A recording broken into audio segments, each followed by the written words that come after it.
Tell me, please, yes, your name and where you are. Hello, good afternoon, sir. Good morning to you from here. Please go ahead, we are listening. Yeah, my name is Edom Abuchiribem. I'm calling from the Republic of Station. Please go ahead. Mazi, I quickly have 3 questions for you, sir.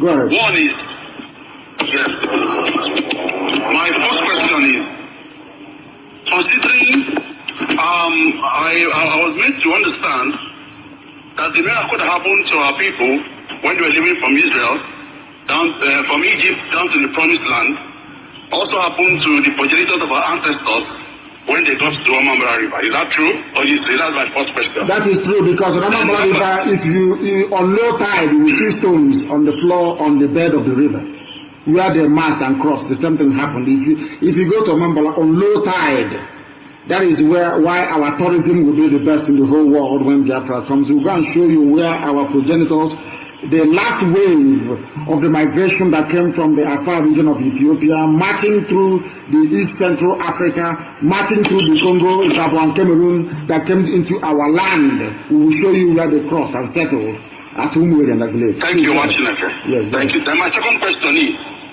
considering our genetic Hebraic heritage, why was it that the synagogue was not scattered across Biafra land the way churches are today?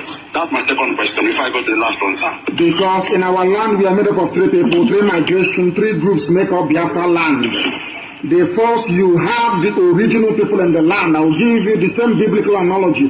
When the Israelites were moving into Jericho, for instance, and the wall of Jericho fell, there were some people from Jericho that survived that very onslaught. They survived it. There are some people who were still indigenous to the land of Canaan before it was taken over by children of light, by Israelites. They remained there. In our case, it is not different. We have the ancient people, the old people, they were still there. The first wave came from Egypt. They came through Sudan, through Yoruba land, and they settled in our land, through Goromigoro, and they settled. Second wave. I want to let the world understand that 3 distinct peoples make up Biafrans all over the world. The first are the original people, the people that know how to process palm oil. Palm oil, the original people. They are called the Bijango people that are now only found in Guinea. That is why if you go to Guinea, the same way we process palm oil is how they process it. They are called the Bijango, the ancient people, the very old people, the oldest people on the face of the earth. That was why when the second wave came, that brought Igbo language with it. That is why there are similarities between Igbo and Yoruba language. They came through Sudan. They came through Yoruba land. As the migration was taking place, as the Israelites were leaving to go back to the land that God promised them, some people came eastwards rather than westwards. They came down and they came through Sudan, through Yoruba land, and they settled in our land. When they came to our land, listen very, very carefully, please. When they came to our land, they discovered that there were people there before them. They were the people that said that these are ancient people and called them Ndibo, old people, ancient people. And when they settled, in the same Anambra, because everybody comes from Anambra State. Anambra is number 1, the first son, the number 1 child. Anywhere you come from, you're from Anambra, number 1.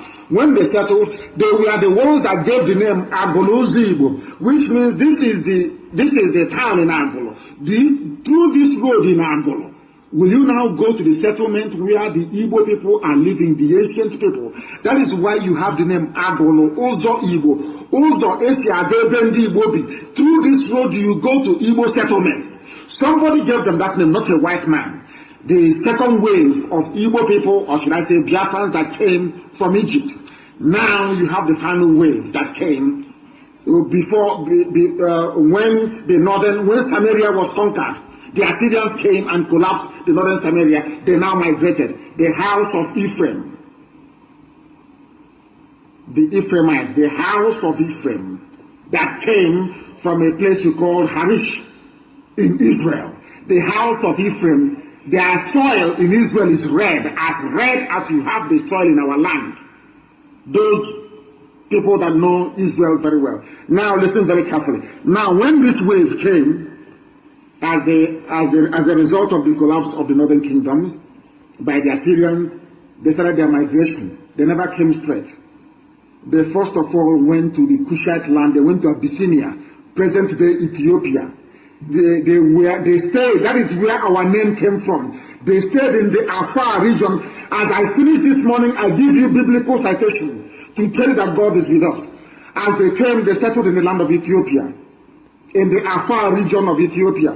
That is why if you go to the monasteries of Ethiopia and go to our ancient monasteries this morning as I'm talking to you, if you go to Umwe and Aguleri and look at the women, the way they dress, and you go to Ethiopia, they dress the same way. Till this morning, this very morning as I'm preaching to you.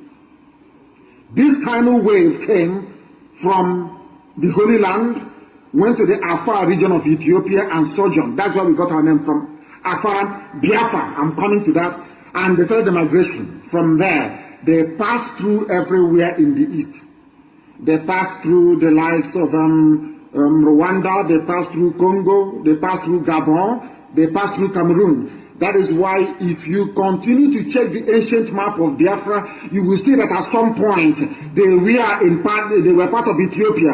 At some point they were part of Congo. At some point they were part of Cameroon. At some point until they ended up in Onitsha, the same Anambra. Now, what happened was this: as they were coming, the blessing of the Almighty Elohim was with them, and they kept coming. They kept coming until they got to Omambala. They crossed Omambala River, and Elohim said to Eli, "Here you are going to build me a temple. If you go there, it is there till tomorrow morning." When the pilgrims landed, they built a temple. Then, after a while, the priestly clan was out of Chukwu. The same way you have the house of Levites. People must understand, the same way you have the house of Levites in Israel, it's the same way you have Arochukwu in Biafra. They are the priestly clan. The job of an Arochukwu person is to worship God, nothing else. That was why in Arochukwu you have a place called the Ihechi, which is the land upon which the light of God rests. That's the meaning of the word Ihechi Owa, where the light of God descended from heaven upon this very earth. And that is why only Arochukwu descendants or the descendants of this priestly clan only answer Umuchukwu. That is why you have people named the children of God, where we come from. They came from this last wave.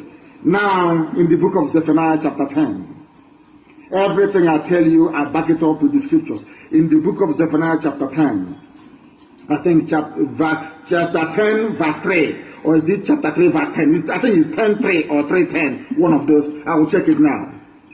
In the book of Zephaniah, God Almighty in heaven, Chukwukikabiyama, made it clear that his children are beyond the rivers of Ethiopia. And from there they will bring me presents.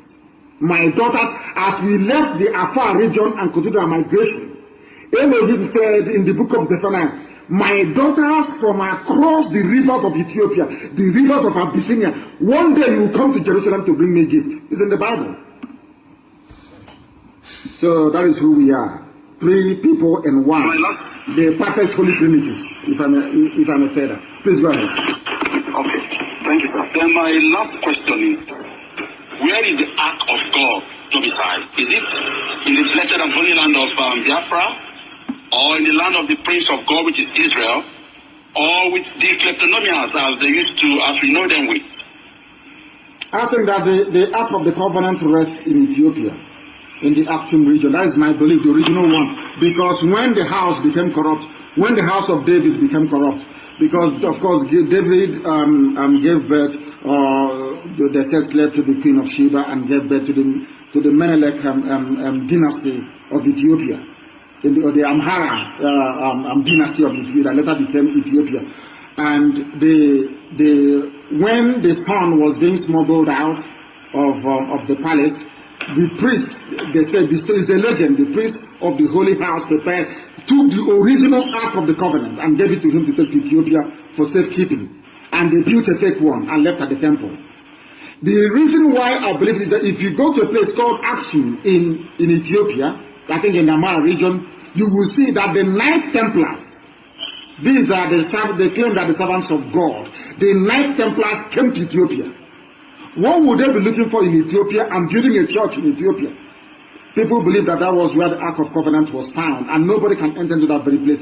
Even till tomorrow morning, they have the Holy of Holies. Nobody goes in there. There's no light that shines into that place. Only the high priest can enter that very place. If you doubt me, please try and visit Ethiopia and go to Aksum. You see, I think Aksum is in Tigray region. It's not in I think there's a war going on there right now. But all of these things are found there. Why would white people leave France, Scotland, England, Germany, Spain to come to Africa? What are they looking for? They come to look for the original ark. Because when they took over the Temple of Solomon in Jerusalem, they were told that this ark is fake, that the original one is in Ethiopia, and they came to Ethiopia and they built a church made of stone inside the ground to cover the ark. So the legend says. Thank you very much for your call this morning. Very incisive, very enlightening. I want to close by saying this morning. If you have a book, please, if you have the Holy Book, the Torah, go to, or Bible, go to Zephaniah chapter 3, verse 10. Zephaniah chapter 3, verse 10. Everything I tell you is biblical. I don't come and concoct anything. Everything I tell you is fact, scientifically proven. From King James Version, Zephaniah chapter 3, verse 10. From beyond. Beyond means after Ethiopia. From beyond the rivers of Ethiopia, my children, my suppliants, even the daughters of my dispersed people, even God knew that He was dispersing us. Even my daughter from beyond, now Africa, for those who don't know, I'm talking about Africa now, not Europe. God said, even after Ethiopia, from beyond the rivers of Ethiopia, you will come to bring me gifts.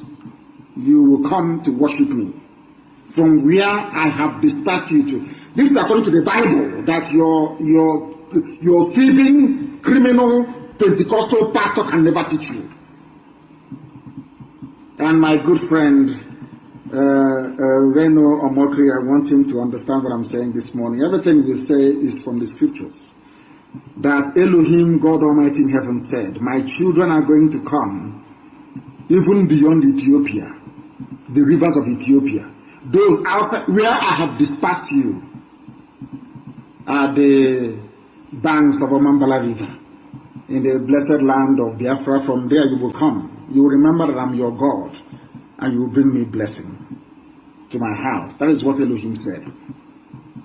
And that is the reason why Biafrans are the only, anywhere you see traces of light-skinned people, if you're coming all the way from Ethiopia, draw any map you like. Those of you that fly Ethiopia Airlines, or draw any map you like. If you're coming anywhere you see light-skinned people, you know that they are Biafrans along the way. That is why in the north of us, there are all dark-skinned people all around us in West Africa. We are the only people who are light, naturally, not by mixing with anybody. The dark ones we have amongst us are the ancient owners of the land, the ancient people, those who own the land. Then the second wave came from Egypt, and the final wave came from the northern part of Israel, from the land of the Ephraimites, in the blessed land of Israel. And here we are today, three people in one, the perfect Holy Trinity. Let me repeat. From the book of Zephaniah, if you want to prove as to where you come from, the final phase, from the book of Zephaniah chapter 3 verse 10, go to Arochukwu today, you see how light they are, how fair they are in Arochukwu. That tells you that they are from the final wave that came. And as they are coming, everywhere you have Eri, you have Umweri, you have Aguleri, you have Ora Eri, you have Owe Eri, capital of Imo State, Owe Eri. If you don't know, let me tell you. And then you have Arochukwu, the children of God. The children, is their name, the children, those born to worship God. That is who we are. And on that note, we have come to the end of our proceedings this morning. Those who do not understand who we are, where we are coming from, or where we are going, all you need to do is to listen to our broadcast. We are all one people. Three people in one, according to the dictates of the Almighty in heaven. I thank you all for listening this very morning. I don't know if, I think I will try to do, I think this question and answer is very, very important for our people. So maybe I will come back live on air again next week. But from me, from here, this morning, good morning.